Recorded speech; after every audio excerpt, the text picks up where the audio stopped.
मैं तो हमेशा ही मानता हूँ कम संसाधन होते हुए, कम सुविधाएं होते हुए इन्होंने सिलेक्शन लिया है। और अभी मैं जब कैमरे के पीछे बच्चों से बात कर रहा था तो सबसे बड़ी इनकी जो मुश्किल ये होती है कि ये 11वीं 12वीं तक तो समझ ही नहीं पाते। असमंजस में आप हैं, डीमोटिवेटेड हैं, तो आप खुद को मोटिवेट करने के लिए क्या करते हैं? बच्चों को बताइए। 630 नंबर से ऊपर नीट में आए हैं, नीट में वो भी फुटबॉल खेलते थे। मतलब ऐसा तो है नहीं कि आपको 24 घंटे बस किताबों के अंदर ही रहना है।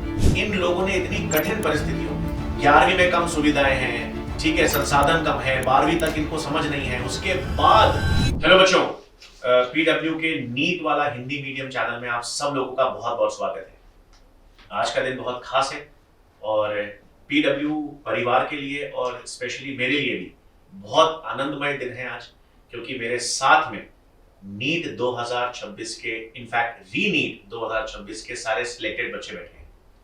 सारे बच्चे गांव से आए हैं, छोटे गांव से आए हैं, बड़े शहरों से आए हैं, बहुत मेहनत की है इन्होंने और आज इस मुकाम पर पहुंचे हैं कि आप सबके सामने आ सके।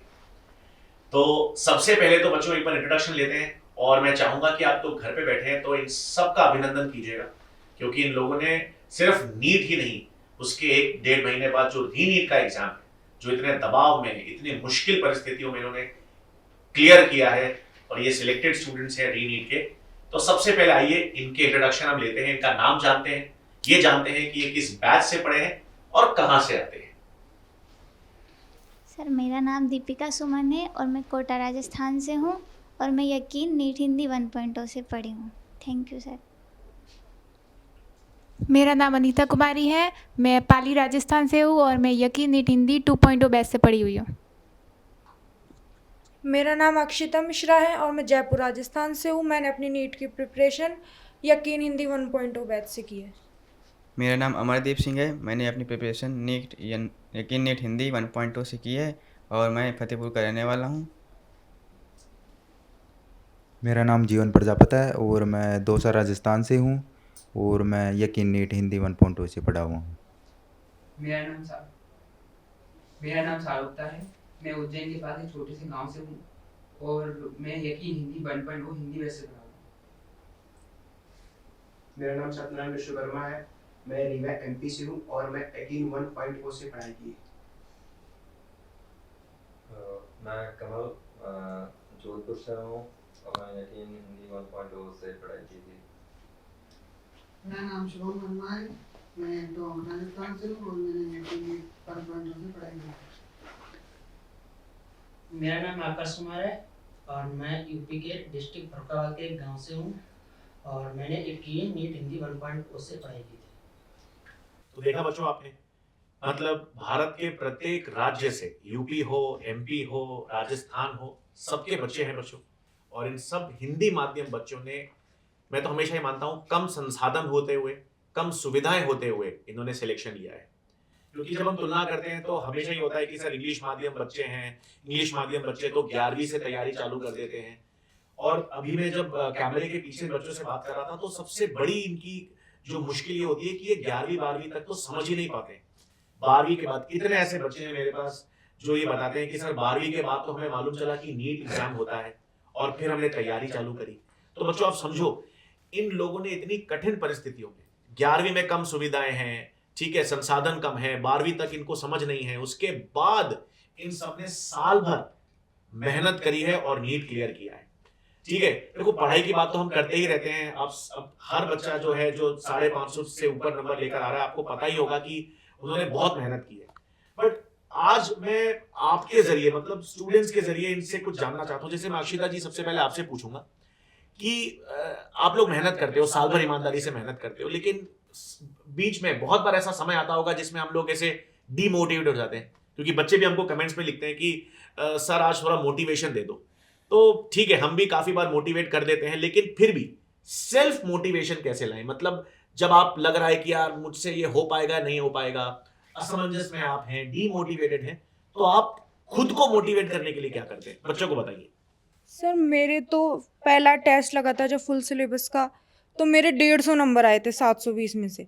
और फिर मैं मतलब ऐसा लग रहा था कि नहीं हो पाएगा, बहुत रोने भी लग गई थी मैं। लेकिन फिर धीरे धीरे भाई करना ही है इसको ही, फिर आगे कुछ है नहीं। और फिर टाइम भी वो बर्बाद होता है कि भाई 1 साल का ही टाइम मिलता है, फिर आगे अगला साल ही हो जाता है। फिर नहीं कि मेरे को 1 साल अगर मिला है बीच में तो मेरे को पूरा प्रिपरेशन करनी है मेरी, और अच्छे से अगर मान लो नंबर कम भी आ रहे हैं तो अपने सपने को याद रखते हुए कि नहीं मेरे को करना है। तो ऐसे मेरा मोटिवेशन तो यही था कि कम नंबर भी आ रहे हैं तो कोई बात नहीं, आगे गलतियों को सुधारो और उनको सही करते जाओ, और सफलता तो मिलेगी फिर आगे कभी ना कभी। तो बहुत बढ़िया बच्चों, मतलब कहने का सार ये है कि जब भी आप डीमोटिवेटेड फील कर रहे हो ना, और नंबर भी कम आ रहे हो, तैयारी भी थोड़ी कमजोर चल रही हो, तो अपने सपने को याद कीजिएगा। तो हमेशा जब डीमोटिवेट होते हैं आपको ये सोचना है कि यार मुझे क्या करना है, मुझे अपने बारे में, मुझे यहाँ से बेहतर बनना है, मुझे एक सफलता हासिल करनी है, तो सपनों को याद रखिएगा। कमल से बात करूंगा। कमल, मुझे ये बताओ कि ठीक है पढ़ाई तो आप लोग कर रहे हो, जी जान से लगे हुए हो, बट पूरे दिन में कुछ ऐसा समय होता था जब आप जो सिर्फ अपने लिए होता था, मतलब कि सर वो एक समय है 15 मिनट का, आधे घंटे का, पौन घंटे का, जिसमें मुझे पढ़ाई के अलावा अपने बारे में कुछ जानना चाहता हूं, या मैं कहां पर स्टैंड कर रहा हूं, मतलब वो मी टाइम जिसे हम कहते हैं, ऐसे क्या करते थे आप उस समय? मैं तो अपने भाई के साथ फुटबॉल खेलता था, गेम खेलता था, फोन में गेम्स खेलता था 1-1.5 घंटा। तो बच्चों मतलब आप देखिए, जिसके 630 नंबर से ऊपर नीट में आए हैं, री नीट में, वो भी फुटबॉल खेलते थे। मतलब ऐसा तो है नहीं कि आपको 24 घंटे बस किताबों के अंदर ही रहना है, क्योंकि दुनिया में किताबों से ऊपर भी कुछ चीजें हैं, दुनिया किताबों से भी परे है। तो ये अपने आप को कहते हैं ना, वो एक तरह से फोकस रखने के लिए एक्स्ट्रा करिकुलर एक्टिविटीज भी करते थे, फुटबॉल खेलते थे। ऐसे कितने जने हैं जो मतलब पढ़ाई के अलावा ऐसे स्पोर्ट्स में या म्यूजिक में, जैसे दीपिका जी आप म्यूजिक सुनते थे, हमें पता है, जी अपने सर। आप को फ्रेश रखने के लिए या अपने आप को कहते हैं ना वो एक ब्रेक में क्या करते थे? म्यूजिक सुनते थे और पॉडकास्ट यूट्यूब पे अच्छे अच्छे। अच्छे देखते हाँ। थे। अनीता जी आप अपने आप को ऐसे ब्रेक में या अपने आप को कहते हैं ना वापस रिफ्रेश करने के लिए क्या करते थे? वैसे 9 से 3 क्लासेस चलती थी ना, तो 3 से 4 में सो जाया करती थी, क्योंकि सोने से ना माइंड फ्रेश, फिर दोबारा उठने से उठकर पढ़ाई करते हैं ना तो माइंड एकदम फ्रेश रहता है और अच्छे से पढ़ाई हो पाती है। अरे क्या बात है, फ्रेश होने के लिए अपन क्या करते थे? सर मैं म्यूजिक सुनता था बस। म्यूजिक। जीवन जी? सर मैं क्रिकेट खेल रहा था। क्रिकेट खेल रहे? हाँ, क्रिकेट से बात आया कि ये काफी बच्चे मुझे कह रहे थे सर क्रिकेट जरूर खेलना है, तो फुटबॉल प्लेयर्स, क्रिकेट प्लेयर्स, खेलो यार बिल्कुल रूम से, क्योंकि आप लोग जब ऑनलाइन के स्टूडेंट्स होते हो तो आप लोग दिन भर मोबाइल या टैब पे रहते हो, पढ़ाई करते हो, तो एक रिफ्रेश होने के लिए स्पोर्ट्स, मेरा ये पर्सनली मानना है कि स्पोर्ट्स बहुत जरूरी है। ठीक है, अच्छा अब सागर से मैं बात करूंगा। सागर एक बड़े छोटे से गांव से आया है, तो सबसे पहले ये जानना चाहूंगा बेटा, जब आप एक छोटे से गांव में आते हो जहां पर और भी सुविधाएं कम है, तो आप उस गांव के सबसे पहले डॉक्टर आप कहलाओगे, मतलब आपका एक डॉक्टर बनना आपके परिवार वालों के लिए, आपके रिश्तेदारों के लिए, आपके निकट संबंधित लोगों के लिए क्या मायने रखता है?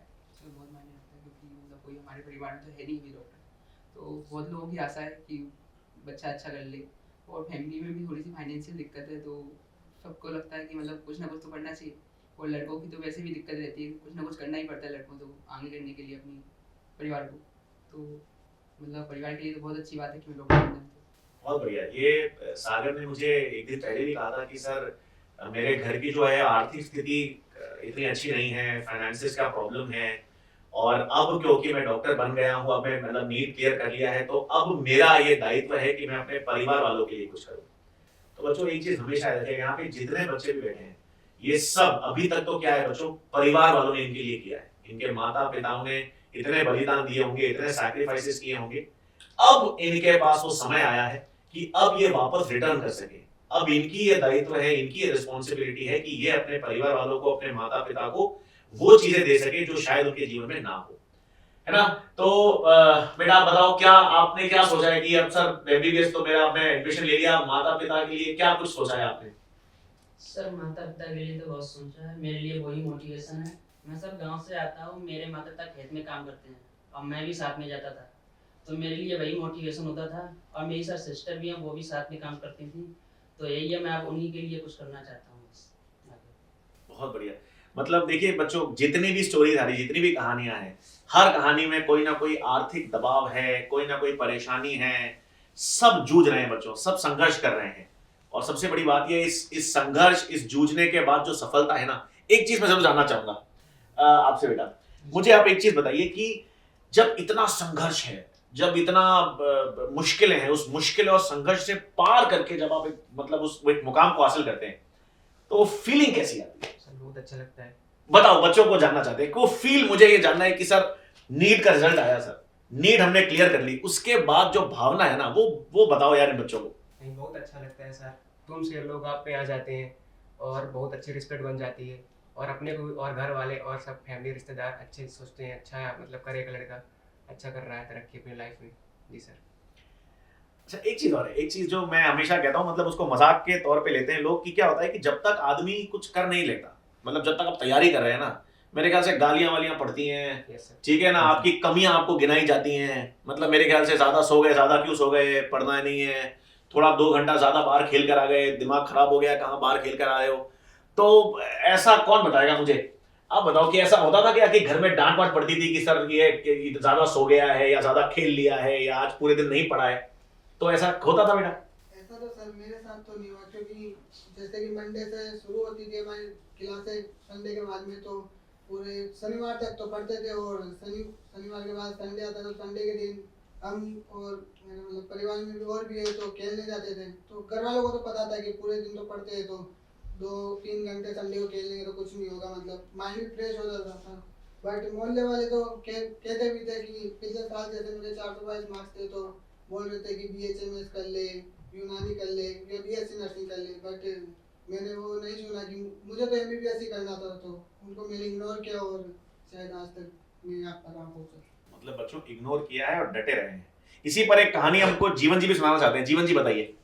सर हमारे गांव में क्या होता है कि लोग किसी को अगर बोल दिए ना कि मैं नीट की तैयारी कर रहा हूँ, तो वो ऐसे सोचते हैं कि ऑनलाइन से तो नहीं होता है, आप कोटा जाओ, सीकर जाओ, तो फिर मतलब ऐसा ही होता है। फिर मैं किसी को जवाब नहीं दिया, मैंने वो PW से वो 3000 का कोर्स लिया और लगातार 2 साल तक मेहनत की, और आज मैं इस मुकाम पर हूँ सर। चलो, आपने ये बात छेड़ी बच्चों में, बिल्कुल है कि एक तो होता है कि सर ऑफलाइन और ऑनलाइन में से ये हमेशा डिबेट रहा है कि सर ऑफलाइन बेहतर है या ऑनलाइन बेहतर है। मेरा ये मानना है कि ऑनलाइन में आपके पास जिस फीस में आपको कोर्स मिलता है ना, उसकी तुलना नहीं की जा सकती, और PW ने इतने कम कोर्सेज में, इतने कम रेट में जो कोर्सेज लाए हैं, उसका तो अपना ही अलग ही मजा है। बट बच्चों में एक जरूर बताना चाहूंगा, मैं ये सबसे एक जानना चाहूंगा कि PW का जो यकीन बैच है, यकीन हिंदी मीडियम का बैच है, उसमें आप लोग फिजिक्स पढ़ रहे हो, केमिस्ट्री पढ़ रहे हो, बॉटनी पढ़ रहे हो, जूलॉजी पढ़ रहे हो, क्या सिस्टम है? मतलब आपको जो जैसा टीचर या शिक्षक बताता है आपने वैसा ही फॉलो किया, या आपने खुद अपने तरीके से तैयारी करी, या टीचर्स को आपने ब्लाइंडली फॉलो किया, उनके नोट्स पढ़े, किस तरह से तैयारी की? अक्षिता जी आप बताना चाहेंगे थोड़ा सा? सर मैं तो सर जैसे बताते थे सेम पढ़ती वैसे ही थी। विष्णु सर है, फिजिक्स वाले सर है, जो वो कहते थे कि नोट्स के क्वेश्चन सबसे पहले तो आपको जो क्वेश्चन क्लास में कराए वो करने हैं आपको, अब वो क्लियर हो जाए तो उसके बाद DPP करनी है। ये सब तो अगर आप अच्छे से कर लो, DPP टेस्ट और जो वो क्वेश्चन देते हैं, तो उससे ही आपके नंबर अच्छे आ जाएंगे नीट में। इतना मटेरियल PW खुद दे रहा है आपको, तो मैंने तो वही किया है, उसके अलावा एक्स्ट्रा कुछ भी नहीं किया, ना ही कोई बुक्स खरीदी या ऐसे एक्स्ट्रा बुक्स खरीदी है, कुछ भी नहीं। उन्होंने जैसे बताया सेम वैसे किया है, और बस अच्छे नंबर आ गए फिर। बहुत बढ़िया। मतलब टीचर्स जो आपसे कहते हैं, जो टीचर्स आपको बताते हैं, तो ऐसा आप लोगों ने फॉलो किया और उसका रिजल्ट मिला है हमको, है ना? आप कुछ कहना चाहोगे बेटा इस मामले में कि मतलब आप लोगों ने तैयारी आपने किस तरह से करी, किस तरह से टीचर्स को फॉलो किया, जो बैचेस में क्लासेस चल रही थी, किस तरह की क्लासेस चल रही थी, आप लोगों को कितना फायदा हुआ? क्लास लेनी है आपको प्रॉपर तरीके से, नोट्स ही बनाने हैं, नोट्स नहीं रिसीव करने, पहले नोट्स बनाइए, नोट्स को रेडी करिए, जैसे सर बोले वैसा सर, अपना दिमाग मत चलाइए। मैं फर्स्ट ड्रॉप में मैंने यही गलती की, अपने हिसाब से कर रहा था, फिर मेरा सिलेक्शन नहीं हुआ, तो सेकंड ड्रॉप में मैं पूरा जैसे जैसे टीचर लोग बोल रहे थे वैसे ही कर रहा था सर, तभी मेरा सिलेक्शन हुआ जाती। बहुत अच्छा है बच्चों। देखो एक चीज मैं जरूर कहना चाहूंगा आप सब लोगों से कि टैलेंट होता है बच्चों, टैलेंट और स्किल, वो आप लोगों में बहुत जबरदस्त है। मेरा हमेशा ये मानना है कि जो ये पीढ़ी है आप लोगों की, इनके पास टैलेंट या स्किल या क्षमता की कोई कमी नहीं है, क्योंकि ये वो विद्यार्थी हैं जो 2 साल का सिलेबस 1 साल में पूरा कर लेते हैं। इनफैक्ट 1 साल का सिलेबस लास्ट के 6 महीने 3 महीने में 3 बार 5 बार रिवाइज करके इतने बेहतर नंबर ले आते हैं। भाई हम लोग शिक्षकों का तो क्या है, आज मैं हूं तो मैं बॉटनी जूलॉजी ही पढ़ा सकता हूँ, केमिस्ट्री वाले टीचर हैं वो केमिस्ट्री पढ़ा सकते हैं, फिजिक्स वाले टीचर हैं फिजिक्स ही पढ़ा सकते हैं। आप लोग तीनों सब्जेक्ट्स को बढ़िया तरीके से तैयार करते हो, नंबर लेकर आते हो, सिलेक्ट हो जाते हो। तो क्षमता पे कभी भी प्रश्न चिन्ह नहीं है बच्चों। लेकिन एक शिक्षक जो होता है ना, उसके पास अनुभव होता है। तो जब एक आप लोगों की क्षमता और पीडब्ल्यू के टीचर्स का अनुभव जब मिल जाता है ना, तो फिर वो बेमिसाल बन जाता है। तो आई होप ये जो अपना सामंजस्य है अनुभव का, शिक्षकों का और आप लोगों की क्षमता का, तो ये अपने आप में बहुत बेहतरीन चीज है ना? क्या कहना चाहोगे बेटा आप इस बारे में? जैसे कि हमें यकीन नीट हिंदी चैनल वो बेच में जितने भी टीचर पढ़ा रहे हैं सभी अनुभवी टीचर हैं और उनको पता है कि नीट का पैटर्न कैसा आता है, तो उसी हिसाब से हमें पढ़ाते हैं और हम भी उसी हिसाब से पढ़ते हैं और ब्लाइंडली उनको फॉलो करते हैं। उसी फॉलो करने की वजह से हमारे इतने मार्क्स आ पाए आज। बहुत बढ़िया, बहुत अच्छी बात है। अच्छा चलो, अब एक चीज जरूर पूछना चाहूंगा, क्योंकि अब ये सब लोगों के पास सफेद कोट आने वाला है, सब लोगों को सफेद कोट मिल जाएगा, सब लोग एमबीबीएस के फर्स्ट ईयर में जाना चाहेंगे। अब मैं किसी को भी नहीं छोड़ रहा, सबसे, और इनफैक्ट हर बच्चा भी ये शायद जानना चाहेगा, वो नहीं जानना चाहे तो मैं जरूर जानना चाहूंगा कि अब आप डॉक्टर आपके लग चुका है, एमबीबीएस फर्स्ट ईयर में आप जा रहे हो मेडिकल कॉलेजेस में, मुझे ये जानना है कि एमबीबीएस के साथ साथ ऐसी कौन सी हॉबी है, ऐसी कौन सा स्किल है, ऐसी कौन सी चीज है जो आप सीखना चाहते हैं। जैसे जब मैं अपने कॉलेज में था तो मेरे को बड़ा शौक था कि मैं गिटार सीखूं, ठीक है, पर वो हो नहीं पाया, मैं आज तक गिटार नहीं सीख पाया। तो मैं आप लोगों से ये जानना चाहता हूं कि सर डॉक्टर अब हम एमबीबीएस फर्स्ट ईयर के साथ साथ है ना, ये चीज जरूर करना चाहते हैं। तो दीपिका जी आपसे वापस हम शुरुआत करेंगे और सब बच्चों से ये पूछेंगे कि वो डॉक्टरी एमबीबीएस के साथ साथ और क्या चीज करना चाहते हैं। स्पोर्ट्स लाइक फुटबॉल, बैडमिंटन और भी सब बहुत सारे। सब स्पोर्ट्स आप खेलना चाहते हैं? हाँ। अनीता जी? मैं भी स्पोर्ट ही खेलना चाहूँगी, क्योंकि तैयारी करते वक्त कभी स्पोर्ट खेलने का टाइम ही नहीं मिला, तो मैं चाहूँगी कि मैं सारे स्पोर्ट खेल सकूँ एक बार। सर मैं तो फिटनेस पे ध्यान देना चाहती हूँ, क्योंकि पढ़ाई के टाइम पे ऐसे टाइम ही नहीं मिल पाता है फिर, और बस ये कि साथ जिम जाऊँ और फिटनेस पे ध्यान दूँ, ये है मेरे को। तो सर मैं फुटबॉल खेलना चाहता हूँ। फुटबॉल? ये सर फुटबॉल अच्छा लगता है, मतलब अच्छा लगता है। तो मतलब मैं डांस सीखना चाहता हूँ और मेरी फिटनेस पे ध्यान देता ज़्यादा। Good good good. मैं जो भी नीट हिंदी के माध्यम के बच्चे हैं, मैं उनके लिए कुछ करना चाहता हूँ, मतलब कि उससे मुझे थोड़ा सा आनंद मिलता है कि मतलब मैं जहाँ से आया हूँ कि मैं उनकी हेल्प कर सकूँ कैसे ना कैसे, मतलब सही रास्ता बता सकूँ कि मतलब क्या सही है, तो मैं उसके लिए काम करना चाहता हूँ। मतलब मार्गदर्शक के रूप में बहुत बढ़िया यार। सर मुझे ब्लॉगिंग करना है और डांसिंग है इसके साथ में। बहुत बढ़िया। मैं गेमिंग करूँगा और फुटबॉल खेलूँगा। मुझे तो अपनी बस फिटनेस पे ध्यान देना और जो थोड़ा बहुत क्रिकेट खेलना आता है उसे तैयारी रखना है। सर मुझे तो मतलब वैसे मैं ब्लॉगिंग करूँगा और साथ में मुझे घूमना पसंद है। सर मैं सर ब्लॉगिंग करूँगा और मुझे घूमना बहुत पसंद है, मैं घूमूंगा, मतलब नई नई जगह एक्सप्लोर करूँगा अगर मौका मिलेगा तो। बहुत बढ़िया।